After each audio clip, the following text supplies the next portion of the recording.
Hello friends, welcome to Deepti job update channel. Friends, IIP Indian institute of petroleum నుంచి permanent positions వచ్చేసాయి. So friends, ఇవన్నీ మనం ఎప్పుడూ వినలేదు కదా ఈ ఇన్స్టిట్యూట్స్ అని మీకు అలా అనిపిస్తుంది కదా. చూడండి ఫ్రెండ్స్, ఎన్ని గవర్నమెంట్ జాబ్స్ పడుతున్నాయో మనం వినము, అంతే. పేపర్లో వస్తాయి, అందరూ అప్లై చేసేసుకుంటూ వెళ్ళిపోతారు. కానీ మనం మాత్రం ఇలాంటి వాటికి అప్లై చేయడానికి అయితే భయపడతాము. అండ్ చాలా తక్కువ మంది కాంపిటీషన్స్తో ఉంటాయి friends. All over India apply చేస్తారు. సో మన తెలుగు స్టేట్స్ నుంచి అయితే చాలా తక్కువ మంది అప్లై చేస్తారు. బట్ ఇప్పుడు అవేర్నెస్తో మాత్రం అయితే వచ్చేసి అందరూ అన్ని స్టేట్స్కి అప్లై చేస్తున్నారు. ఎందుకంటే క్వార్టర్స్ ఫెసిలిటీస్ అన్నీ ఉంటాయి.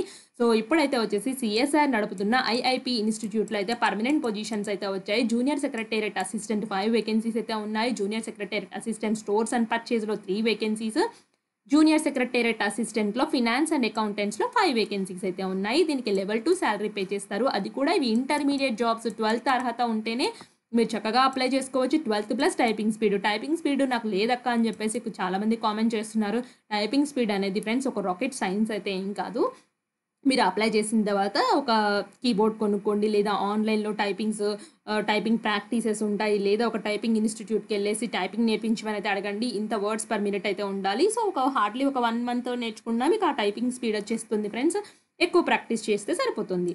28 years అయితే మీ ఏజ్ అయితే ఉండాలి. జాబ్ రిక్వైర్మెంట్స్ అయితే వచ్చేసి candidates required to provide the function general administrative stores and purchase related me qualifications అయితే ఉండాలి. అంటే ఏ క్వాలిఫికేషన్ తగ్గట్టుగా అందులోనే వర్క్ అయితే ఉంటుందని క్లియర్గా మెన్షన్ చేశారు.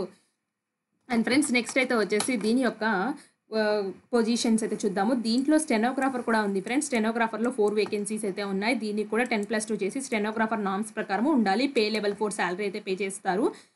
And there is a no age limit for the departmental candidates provided. And 27 years అయితే ఉంది ఫ్రెండ్స్. దీనికి ఏజ్ రిలాక్సేషన్స్ కేటగిరీ బట్ అయితే వర్తిస్తున్నాయి. చూసుకోండి. మీకు టైపింగ్ స్పీడ్కి సంబంధించిన రిటర్న్ టెస్ట్ అయితే ఉంటుంది. జూనియర్ సెక్రటరీ అసిస్టెంట్కి 10 minutes అయితే ఉంటుంది. ఇంగ్లీష్ టైపింగ్, హిందీ టైపింగ్ ఇలా ఉంటుంది. రిటర్న్ టెస్ట్ అయితే వచ్చేసి ఈ విధంగా ఉంటుంది. Mental ability test, general awareness test, English language అయితే ఉంటాయి. స్టెనోగ్రఫీకి అయితే వచ్చేసి ఇంగ్లీష్ అండ్ హిందీలో ఈ విధంగా ఉంటుంది. రిటర్న్ టెస్ట్ అనేది ఈ విధంగా ఉంటుందని క్లియర్గా మెన్షన్ చేశారు. 200 marksకి 2 hours టైం అయితే ఉంటుంది. అండ్ ఈ సబ్జెక్ట్స్లో అయితే మీరు స్టెనోగ్రాఫర్ రిలేటెడ్ దాంట్లో మీకు వస్తాయి, క్వశ్చన్స్ అయితే వస్తాయని చెప్తున్నారు. సో జనరల్ ఇన్స్ట్రక్షన్స్ అయితే ఇచ్చారు ఫ్రెండ్స్. ఒకసారి చెక్ చేసుకోండి. రిలాక్సేషన్స్ ఉన్నాయని క్లియర్గా మెన్షన్ చేశాను కదా. సో నెక్స్ట్ అయితే వచ్చేసి హౌ టు అప్లై అయితే వచ్చేసి ఆన్లైన్ ద్వారా అప్లై అయితే చేసుకోవాల్సి అయితే ఉంటుంది. ఐఐపి రీసెర్చ్ RES.in వెబ్సైట్ ద్వారా ముందు మీరు రిజిస్టర్ చేసుకుని అప్లై చేయాలి. మీరు చివరి వరకు చూసినట్లయితే నేను చెప్తాను, తెలుసు కదా అప్లికేషన్ ప్రాసెస్. సో నేను చెప్తాను ఫ్రెండ్స్, అప్లికేషన్ ప్రాసెస్ చివరి వరకు చూడండి. అండ్ నెక్స్ట్ అయితే వచ్చేసి అప్లికేషన్ మీరు ఇక్కడ ఏంటంటే the computer generated application duly manually signed accompanied by self-attested copies of certificates, mark sheet, testimonial, support, age, education qualifications, అన్ని self signed photograph affixed together in the receipt application form should be sent and envelope. So వీళ్ళకి ఏంటంటే friends, ఇదంతా ఎందుకు చదివానంటే మీరు apply చేసిన తర్వాత online application సరిపోదు, offline ద్వారా కూడా పంపించాలి. అంటే హార్డ్ కాపీని కూడా పంపించాలి. సో మీరు ఆన్లైన్లో అప్లై చేసిన హార్డ్ కాపీని, దాని తర్వాత కావాల్సిన సపోర్టింగ్ డాక్యుమెంట్స్ అన్నీ సెల్ఫ్ అటెస్టేషన్ చేయాలి. ఒక పాస్పోర్ట్ సైజ్ ఫోటోగ్రాఫ్ కూడా ఎక్కడ ఏ ప్లేస్లో కావాలంటే ఆ ప్లేస్ అతికిచ్చి దాని మీద కూడా సిగ్నేచర్ చేసి మీరు అప్లికేషన్ ఫర్ ద పోస్ట్ అని చెప్పేసి ఎన్వలప్ తీసుకొని అప్లికేషన్ ఫర్ ద పోస్ట్ అని చెప్పేసి ఏ అడ్రస్కి పంపించాలంటే control of administration, CSIR, Indian institute of Petroleum, so Haridwar road, Dehradun, ఉత్తరాఖండ్కి అయితే పంపించాలి. 17/2/2025 లాస్ట్ డేట్ అయితే ఉంది. Only registered post, speed post అని కూడా క్లియర్గా మెన్షన్ చేశారు. ఏ పోస్టో కూడా వాళ్ళే చెప్పారు. కాబట్టి రిజిస్టర్డ్ పోస్ట్, స్పీడ్ పోస్ట్ మాత్రమే చేయండి. మిస్టేక్స్ చేయొద్దు. ఎందుకంటే వన్స్ వెళ్ళిపోయిన తర్వాత వెళ్ళిపోయినట్టే, డబ్బులు కడితే రిటర్న్ రావని వీళ్ళు క్లియర్గా చెప్పారు కదా ఫ్రెండ్స్. అందుకోసమే పేమెంట్ కూడా అప్లికేషన్ ఫీలో కూడా మీరు అప్లై అయితే చేయాల్సి అయితే ఉంటుంది. సో వన్స్ ఫీ కూడా కడితేనే SB కలెక్ట్ ద్వారా ఫీ కట్టాలని అయితే చెప్తున్నారు.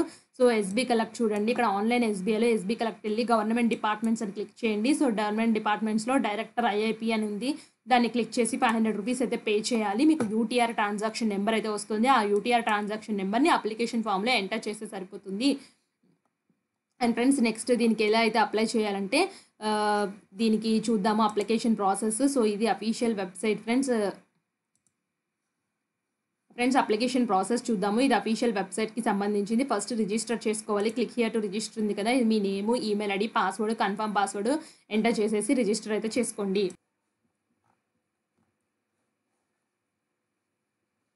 ఫ్రెండ్స్ నెక్స్ట్ అయితే ఈ విధంగా అయితే వస్తుంది. Home, apply now, application details. So logout అయితే వస్తుంది. సో నేను అప్లై నవ్ అని అయితే క్లిక్ చేస్తున్నాను. అప్లై నవ్ అని క్లిక్ చేయడం సెలెక్ట్ ఫర్ ద పోస్ట్ జేఎస్సీనా ఎస్టీనా, నేను జూనియర్ సెక్రటరీ అసిస్టెంట్కి అప్లై చేస్తున్నాను. సో అని అయితే చెప్పాను. ఫస్ట్ ప్రిఫరెన్సెస్ దేనికి ఇస్తారంటే నేను జనరల్స్కి అయితే ఇస్తాను. తర్వాత నేను స్టోర్స్ అండ్ పర్చేస్కి ఇస్తాను. తర్వాత అకౌంటెంట్స్కి అయితే ఇస్తాను. ఇవన్నీ చేసిన తర్వాత ఇక్కడ నేమ్, ఫుల్ నేమ్ మీరు మెన్షన్ చేయండి. మీ జెండరు, మీ ఫాదర్ నేమ్, స్పౌజ్ నేమ్ అంటే వైఫ్ అయితే వైఫ్ ఉంటే రాయండి, లేకపోతే ఏం లేదు. డేట్ ఆఫ్ బర్త్ ఇక్కడ యాస్ట్రిక్స్ మార్క్స్ పెట్టినవి మాత్రం కంపల్సరీ. డేట్ ఆఫ్ బర్త్, మీ మ్యారిటల్ స్టేటస్, మ్యారీడా సింగిలా, మీ correspondence address, permanent address, email ID, mobile number, Aadhaar number కూడా యాస్ట్రిక్ మార్క్ అయితే లేదు. మీ రిలీజియన్, మీ నేషనాలిటీ ఏంటి, రిలీజన్లో హిందూనా లేకపోతే మీ నేషనాలిటీ వచ్చేసి ఇండియన్. సో మీరు బై బర్త్ ఇక్కడే ఉంటున్నారా అయితే పెడుతుంది. ఎక్స్ సర్వీస్ మ్యాన్ అయితే వచ్చేసి నో అని పెడుతున్నాను. ఆర్ యూ పర్మనెంట్ అయితే ఎంప్లాయ్ అయితే నేను నో అని పెట్టాను. ఉంటే డీటెయిల్స్ అయితే ఇవ్వండి. Name of the state you belonging to, మీరు ఏ స్టేట్కి సంబంధించిన వాళ్ళు. నేను తెలంగాణ కాబట్టి తెలంగాణ పెట్టుకున్నాను. మీరు ఏ స్టేట్ అయితే అది పెట్టుకోండి.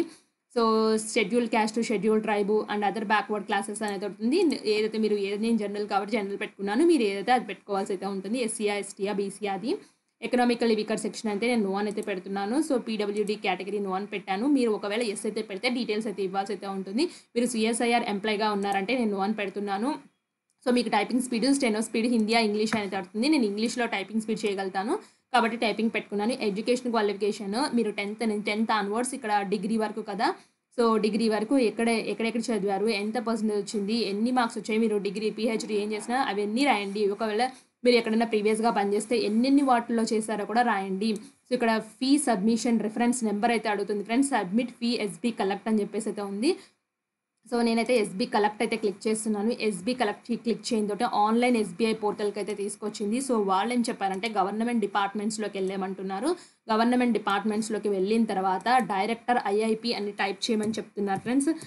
నేను ఆ విధంగానే టైప్ చేస్తున్నాను. వాళ్ళు చెప్పిన విధంగానే టైప్ చేశాను. డైరెక్టర్ ఐఐపి అని చూడండి. ఇక్కడ 5th వన్ అయితే వచ్చింది. ఆల్ ఇండియా అని అయితే ఉంది కదా. డైరెక్టర్ ఐఐపి క్లిక్ చేయడంతో ఈ విధంగా అయితే వస్తుంది. హరిద్వార్ ఇది చూడండి, డెహ్రాడూన్ అడ్రస్సే కదా కరెక్ట్. సో ఇప్పుడైతే వచ్చేసి నేను అప్లికేషన్ ఫీ పే చేయాలనుకుంటున్నాను. అప్లికేషన్ ఫీ అని కొట్టాను.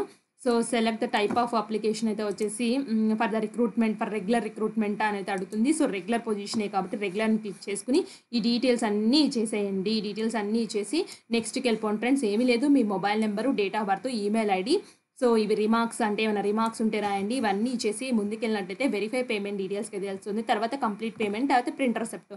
అప్పుడు మీకు ఒక యూటీఆర్ నెంబర్ అయితే జనరేట్ అవుతుంది. సో ఆ యూటీఆర్ రిఫరెన్స్ నెంబర్ని ఇక్కడ ఎంటర్ చేయాలి. తర్వాత అప్లికేషన్ ఫీ ఎంత కట్టారో రాయండి. డేట్ ఆఫ్ అప్లికేషన్, సో ఏ రోజు కట్టారు. So SBI collect receipt enter చేయండి. మీకు పీడిఎఫ్ అయితే వస్తుంది, మీ ఈమెయిల్ ఐడికి వస్తుంది. ఆ పీడిఎఫ్ ఎంటర్ చేసేయండి. అప్లోడ్ సర్టిఫికేట్ ఉంటే అదే మళ్ళీ అప్లోడ్ అయితే చేయండి. ఇక్కడ తర్వాత డిక్లరేషన్ దగ్గర టిక్ బాక్స్లో టిక్ కొట్టేసేసి సో మీ ఫోటోగ్రాఫ్ 550 KB సైజ్ అయితే ఉండాలి, అదే అటాచ్ చేయండి. అలాగే సిగ్నేచర్ అటాచ్ చేసి సబ్మిట్ చేయండి. మీ ఫుల్ నేమ్ అయితే ఇక్కడ రాయండి. మళ్ళీ ఇంతే ఫ్రెండ్స్, అప్లికేషన్ ఫామ్ ఎంత ఈజీగా ఉందో చూడండి.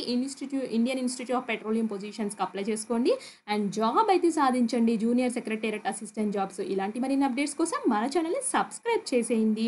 మీ ఫ్రెండ్ సర్కిల్లో కూడా ఫార్వర్డ్ అయితే చేయండి. Thanks for watching.